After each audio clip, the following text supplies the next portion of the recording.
Good day, dear listeners. Steve Preda here with the Management Blueprint podcast. And today, my guest is Enrique Alvarez, the Managing Director of Vector Global Logistics, a Fortune 5000 company. Vector provides world-class logistics services to make partners and clients more successful while bettering the lives of everyone who come in contact with them. Enrique, welcome to the show. Steve, thank you very much for having me. This is exciting. I look forward to our conversation today. Thank you. It is an exciting, gonna be an exciting conversation. I mean, your background is pretty crazy. I mean, how in the world does a Mexican engineer end up at Wharton Business School and then launch a global logistics business? Well, I guess the short answer to that question is I was fortunate enough was born in an amazing family. My parents really took good care of us. One of their main things was their education, and I think it's in most part, I think as in many other stories out there, it's just luck that I was born in that family. There's so many millions of people that don't have the privilege that I've had. So I have to be very thankful and acknowledge the fact that in part is that. Of course, I did work hard throughout the way. But I also had great mentors. I also had great teachers. I also had a great family that supported me, an amazing wife. So at the end of the day, it's really a team effort, but mostly I think I was lucky. And that's why I feel so passionately to have to give back. I feel responsible to give back to people that might have not been as lucky as I have been. Mm-hmm. You know, it's very interesting. Yesterday, I was at a conference, and a friend of mine projected a personality test, and we had this conversation afterwards. And I asked him how much of the result of these tests is nurture versus nature, and he basically said that your personality gets logged in about, there's this dispute about that when it's at the age of 8 or the age of 12, but it's very early in life. And I'm just wondering if how you describe, how you describe your family, the sport, the mentors, the coaches, whether this is what also prompted you, this background or this nurture to focus on culture. And Vector is a very culture-driven company, and in our pre-talk, we had this conversation about that you actually came up with a framework, which maybe we can call the Vector Culture Model, in order to create simultaneously a purpose-driven as well as results-based culture. So I'm very curious about that. How does that Vector Culture Model work? Like, how did it come about, and how does it work, and why does it work? Yes, of course. And again, I think this was a very, very collaborative effort, right? I don't think that it was me that came up with it. I have a really good business partner, Brian Oxley, with whom I actually work for the Boston Consulting Group before starting this company. And it was, as we were hiring new employees, the first one, the second, we all kind of came together, and this whole thing made sense. Now, I'll tell you what it is, and then I'll explain a little bit more about what I'm trying to say. But the culture is very simple and straightforward. We're basically measuring performance by results and results only. This is based on a book called Why Work Sucks that I strongly recommend people to read it. And at the end of the day, it says that you take the time and space component out of the equation and you measure performance by results and very simple key performance indicators that make the most sense and make the companies thrive. And you just focus on those things. You don't really care if people come here at 8 in the morning. You don't care if they have 1 hour lunchtime. You don't care if they go at 5. At the end of the day, all of those things don't really make sense, because the only thing that matters is that people are empowered, that they're self-sufficient, that they are proactive, and that the results are there. So, for example, someone in our team loves to play the guitar, so they take guitar lessons throughout the day. I take my kids to soccer practice Tuesdays and Thursdays. And so at the end of the day, it's a culture based on results. We're measuring performance, and the whole, I guess, pressure falls into the people that are managing and empowering people, because all of a sudden you have to be very clear as of what's expected, what's agreed, what are the goals for the month, what are the goals for the quarter, and then you have to have a system in place to make sure that you can measure all those things effectively and efficiently, so that they can then create a feedback loop and provide suggestions and comments to the people that might not be performing or might not be reaching their goals. So it's a daily thing. So one thing is the performance-based mentality. The second pillar of our culture is the passion to give back. I mean, we believe that we just happen to be in logistics, but if you were to ask everyone in our team what we do, we're really trying to change the world and make it a better place. We have the slogan "Logistics with Purpose," and so we believe that through logistics, which is a really good industry to start in, you can get a lot of impact if you do the right things and you do them for the right reasons. And the third thing of the equation is the sell model, the organizational structure, compensation structure, and transparency we have as a company. I think that's key as well. We actually are organized in small, independent, fully functional teams that can tackle any challenge or issue that are faced with in a very, again, dynamic way, which again, it's perfect for the logistics and the supply chain industry, as I guess most of us now realize after the 2 years of pandemic. Okay, so basically, how I understand this culture model, so you have the results, you've got the purpose, and then you get this sell concept. Now, I'd like to dig into deeper a little bit into the sell model. I mean, you showed me a chart where basically there were all these semi-autonomous cells, and I mean, how does it look like? Is it like the two pizza size teams where you want to have the teams, to limit the teams to, I don't know, 8 people, you can feed them with 2 pizza kind of idea? And then how do these cells are coordinated so that they are still working and rowing the same direction? Can you speak a little bit to that? Yeah, so first and foremost, everything's glued with the same culture and values. That is very important. And for us, the culture is something we talk about every day. So it's very real. And you have to have that. You have to make sure that everyone that you're hiring, before kind of starting this unique organizational structure, you must understand that everyone has the same values, shares the same principles, and understands why we're doing this. We're doing this to leverage logistics to change the world. Everyone is kind of very well aware of that. And as long as there's alignment when it comes to this principle, I think the rest of the pieces kind of fall in place a little bit more easily. Now, the way it works is, in logistics in particular, we believe that the silo mentality is not a very good way of adding value to our customers. We believe that accountability is key. We believe that visibility and communication is key. And since we're moving products all over the world, the one thing that was made more sense to us was have smaller teams that are fully independent, and they are actually working independently to delight our customers and resolve any potential issue that they might face, to give the clients the best experience possible and the best service possible in the industry. So we currently have around 12 fully independent cells. They're growing, and I think it's a really good thing to do, because our ultimate plan is to make entrepreneurs, make business owners. Vector is set up in such a way that in the next couple of years, we're going to start awarding some equity to the people that are running those cells in those cells, so that down the road, maybe the 10 to 15-year plan for us, and my hopes and dreams, if you will, is to see some of these cells being owned. So not only managed and run and coordinated, but also owned by the people that are leading them, because that's something that I believe it's very powerful, and that's something that I believe will ultimately change the world even faster if we can create better entrepreneurs, more business owners with this kind of mentality. That's very exciting. So, so these cells, is there a certain size limit? Are they geographically organized?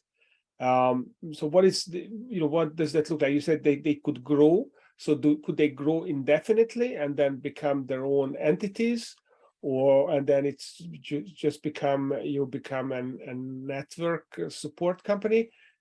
What is the vision? Yeah, so and the way we're thinking about this, and as I mentioned before, this is something that will never be settled. This is something that's going to always be a work in progress. The culture and the model and the organization itself, it's always going to hopefully feel like a startup company. So we're reinventing ourselves very quickly. But to answer your question, the cells grow to a certain size in both amount of people and profits, because that's the one thing that's key to us. And at that point, we have the younger people that are coming up in all the different positions. So we have sales, administration, operations, marketing. And once we have these younger individuals, in particular, the business development guys or the junior sales reps, if you will, then they start to want a little bit more and they're starting to go after bigger and bigger accounts. So the minute we see that these guys are ready to graduate and there's certain milestones that they have to hit, we basically take out some of these younger people on that cell, we graduate them and we build another cell around them. So that's kind of the way we're expanding, right? So it can't grow indefinitely, no. It can actually become quite complicated and complex because they're all handling all sorts of shipments. So they do ocean freight, they do project cargo, they do trucking, they do air freight. So it's not that they're experts in one single type of movement. We believe that truly creative and effective and efficient solutions in logistics come from that diversity, not only in culture and people, but in thought. So the more we handle, the more we're going to learn, the more mistakes we're going to make, but we're okay making mistakes as long as we learn from them, and the more we're going to be successful. So, you have these cells, and then you graduate people who are perhaps more entrepreneurial, who can go after bigger accounts. Then they need to have the flexibility to do that, and then you create another cell. So, how do you then coordinate all these cells? How do you make well the rules, and that's a really fair and good option, right? And the reason and the way we're doing it is, again, going back to the results mentality. So it's by focusing on the top 3 or 4 performance indicators, and honestly just forgetting about the rest. So we're not trying to coordinate how they do things. We're just trying to make sure that there's basically 2 axes. On one axis you have the values and culture. So as long as all the different cells are aligned when it comes to our purpose and our giving back mentality and our values and principles, and as long as they are aligned when it comes to the system, the software they use, the service levels that we're requesting, and they're hitting their targets, they literally can do whatever they want, and they do. I mean, some cells meet at different coffee shops, some cells don't meet, some cells have different approaches to how they're handling their accounts, and we're totally fine with that. So at the end of the day, it comes down to you identify the process and the system, and then you just trust the people that you hired and let them run with it. So there's no managing. It's, we trust you and we're empowering you and we're competing. Everyone knows exactly where they are, which is the other component of the equation that I believe we might talk a little bit about later. But as long as you know where you fall relatively to everyone else, you can be a very good judge of how you're doing. And I think people kind of self-manage because we believe they're all adults and we don't have to babysit them. So basically these cells are profit centers on their own. Absolutely. They have their own P&Ls. Yep. They have their own P&Ls, and then maybe you provide some support services to them from Correct. the center. Correct. But essentially they are sales driven profit centers, and they go after business and they hunt customers and serve them. And that's very interesting. That's a very, so there's no regions, which is interesting, and it's very unique. At the end of the day, we believe that technology allows us to do all this, right? At the end of the day, we don't want to go after the same client. So we have a CRM system that allows us to make sure that everyone knows what client they're handling, regardless of where they are, because setting certain limits when it comes to regions, especially in logistics, didn't make much sense to me at the beginning, right? You might have friends in Poland, you might have friends in the Czech Republic, you might have friends in Alaska. I mean, why wouldn't you go after those accounts just because you're not in charge of Europe or not in the Northeast of the US or the Southeast? And again, logistics is so broad and so comprehensive that we don't want to limit our team to go beyond what we believe it's possible. And they usually do. I mean, people are, if you trust them and empower them, and they all have the same vision and the system to getting there, I think it's very exciting. It's very empowering as well. Yeah, you essentially you are leveraging the entrepreneurial energy. You're basically creating your own franchisees, but it's not even franchisee. Absolutely. Yeah, no, but you're right. That's a really good comparison. It's a little bit more like the franchisee model that you would see maybe in the early days of McDonald's or some of the other kind of bigger franchises, for sure. Yeah, that's very, very unique. Okay, so so that is a great that's a great approach to an entrepreneurial growth, to avoid becoming bureaucratic. Now, the other thing that we talked about, which really struck me, was that you said that there's complete financial transparency across the organization. Yeah. So Yeah. a lot of the entrepreneurs that I talk to are wary of opening up their books. I mean, I did that also in the past, and there were some pros and there were some cons to that, especially when the business was going great. It was great, but then when we hit the rocks during the financial crisis, then suddenly it became a negative at that time. So I wonder what your thinking is about, and what makes you comfortable opening up your accounts, and how do people respond to that? Yeah, so it's again, it's definitely one of those things that you'll never get the right balance, right? You always have to cultivate this mentality and make sure that you are okay resolving issues and having open conversations and arguments about this. And we're all in favor of that. So we have built a culture that's very open in the sense that we're not only transparent with everyone, but everyone's very transparent, open, and vocal. And they know that we're not just going to fire people because they express their opinions or because they make mistakes, because we are challenging everyone to make mistakes. But so at the beginning, we believe that if we're going to do this and we're going to be results oriented and we're going to have this amazing culture and organizational structure, we had to let people know everything, right? So at Vector, people know not only how much other people make, they not only know how much the bonuses are awarded, how much someone got, how much the company has in our banks, how much we have in collections, how much we revenues, everything. It's very open to everyone. And I get it. It creates this dynamic that might be generating some extra conflicts, but I think those conflicts that they generate are worth talking about openly and straightforwardly. So, for example, if someone, and this has happened twice already, someone comes back to us after a bonus discussion and they say, hey, why did this other person get this much and I got this much? Then we have the system to show them, well, here's the performance indicators. Here's how much this person scored. Here's how much this other person scored. Here's the feedback that they get every 6 months from their peers. And that's the feedback that they get from their supervisors. And so we present them the information. And most of the times, like 99% of the times, at least in the experience that we have so far at Vector, people understand it. And they're like, oh, okay, this makes sense. I will probably change this, do that, try to do this more. And they approach the whole performance evaluation process in a different way, because they believe that they can really not only trust the system, but they also believe that they have the tools they need to go and improve. And that's what we want. Now, the other side of the equation, because it's not everything great, like the 1%, we've had, again, in the last years, we've had 2 cases where we actually reviewed this and we made a mistake. And so it was a mistake. And so we said, hey, you know what? You're right. You should have gotten a little bit more. We made a mistake. We apologize. I'm glad that you brought it up. And at the end of the day, we ended up paying that person the difference so that it would be fair. And that helps too, because again, there's accountability. We are okay making mistakes. We can make mistakes.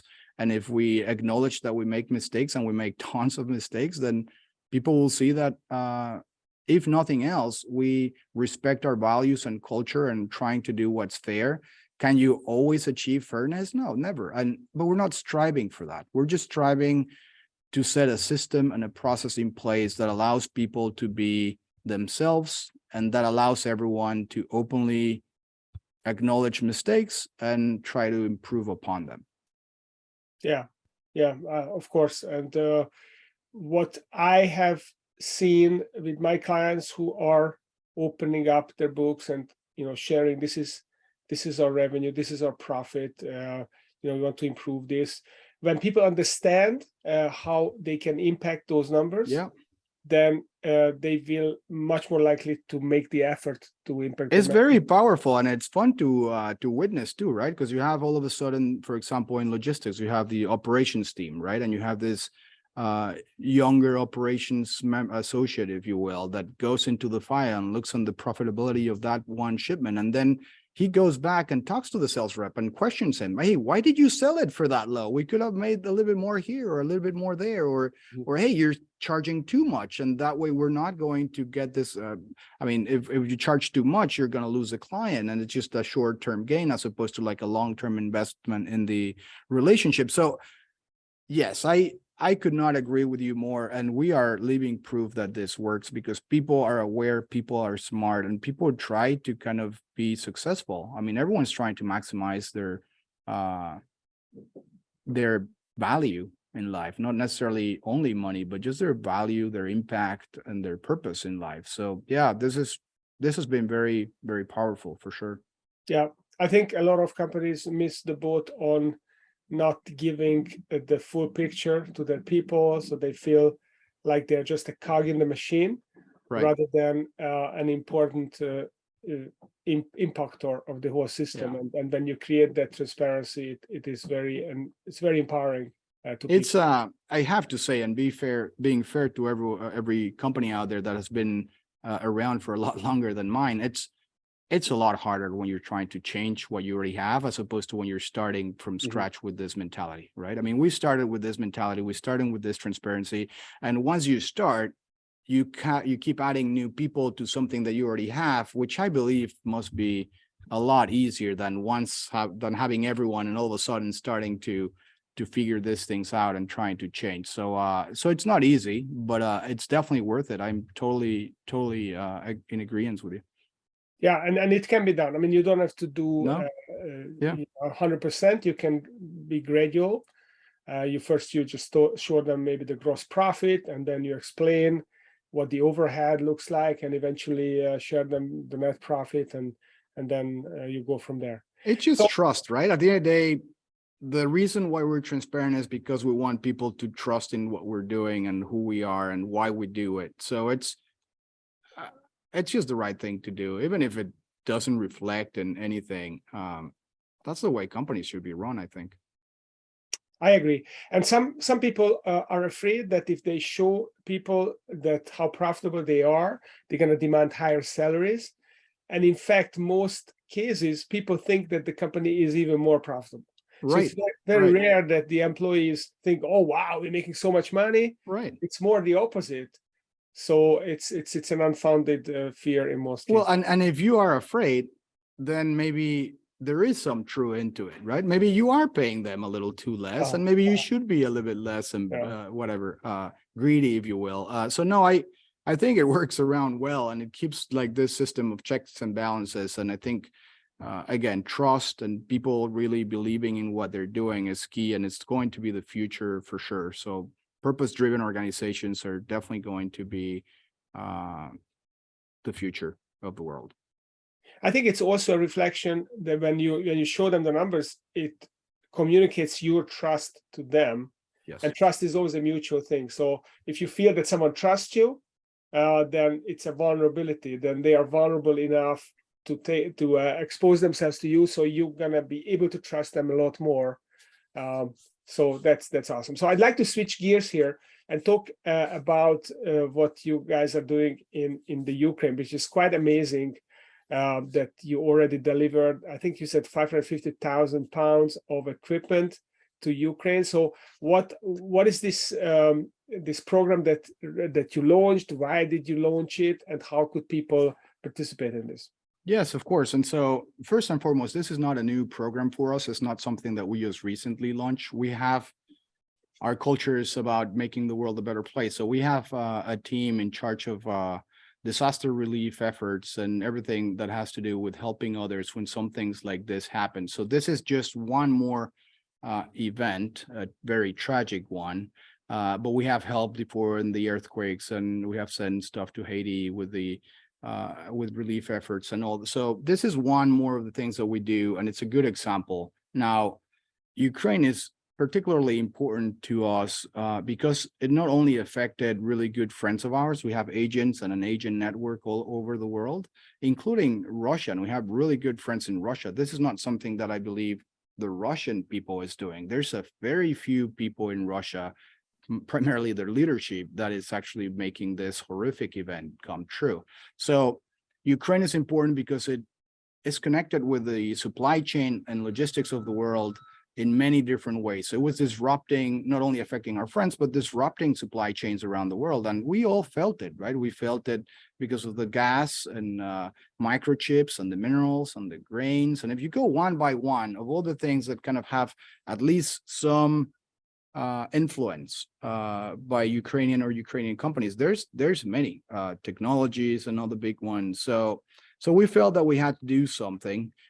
We came together and we started by donating a couple of containers. So we shipped a lot of containers for free to Ukraine. We're still shipping them. And so if someone's listening and has some product that they want to donate and they could donate it, Ukraine right now needs a lot of heaters, batteries, and generators, because the winter's coming and they're going to have they're going to struggle even more because of the weather.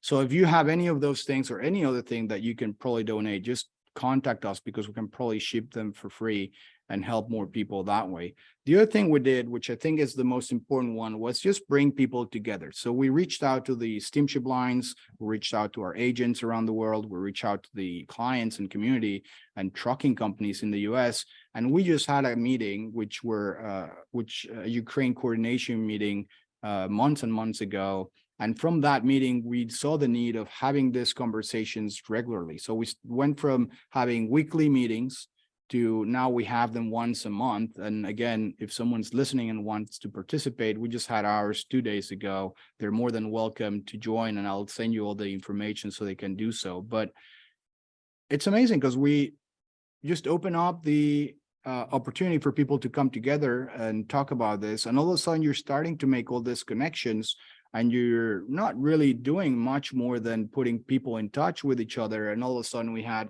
trucking companies donating freight for free. And then we had a couple of our clients that are in the medical device industry donating medical devices. And so they talked to the other trucking company. And we were not even participating in much of this other than to just open up the communication channels. And it's been great. It's been a great example of how people come together when there's hardship in the world. And it's been inspiring, and it's been a really good experience, despite the fact that it's a horrible thing that continues to happen. And I strongly believe that as a citizen of the world, we cannot let this slide. I know the media cycle is starting to come down a bit, and you don't hear as much as you probably hear about other things, but there's still a war out there. There's still a war in a lot of other places too. But so I would just say, stay involved and pick a cause or two, and then just continue helping, because there's a lot of need as well.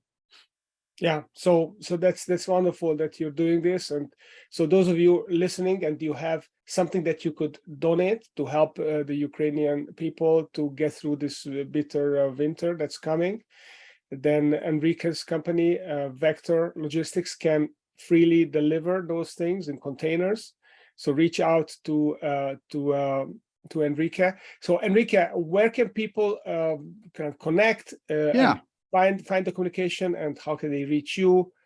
Give us some things, and then we'll put everything in the show notes as well. Of course. And so before I give you that, I just wanted to make a quick note. At the end of the day, right now we're looking for more of a corporate sponsorships and products. I mean, I know there's a lot of really caring individuals out there that are willing to donate personal effects and things like that. But from a logistics standpoint, we're not doing that at this point. So, but if anyone's manufacturing something or has a couple of pallets or a couple of containers that they can donate, we could definitely move that for free. Now, the other thing is you can look for us at our website. That's probably the easier way to finding out a little bit more about us, our culture, and then our initiatives, the Ukraine one as well. at www.vectorgl.com. You can also look for me on LinkedIn, just Enrique Alvarez and Vector. I should pop up. And send us an email, contact us, and we'll be more than happy to help if we can. That's fantastic. So, Enrique, your cell model of growth is definitely very looks very unique. We recorded over 130 episodes, but nothing like this have come up yet. So, congratulations. That is exciting. Definitely check this out. And then also the support of the Ukraine. So if you're a company that can contribute to this, then please check out vectorgl.com or ping Enrique on LinkedIn. Enrique, thanks for coming on the show and sharing your wisdom and being so generous. And for those of you listeners, stay tuned over the Thanksgiving week, because we're gonna keep bringing you episodes 2 a week, even during the holiday. Thanks for joining, Enrique. Thank you so much for having me, Steve. Absolutely.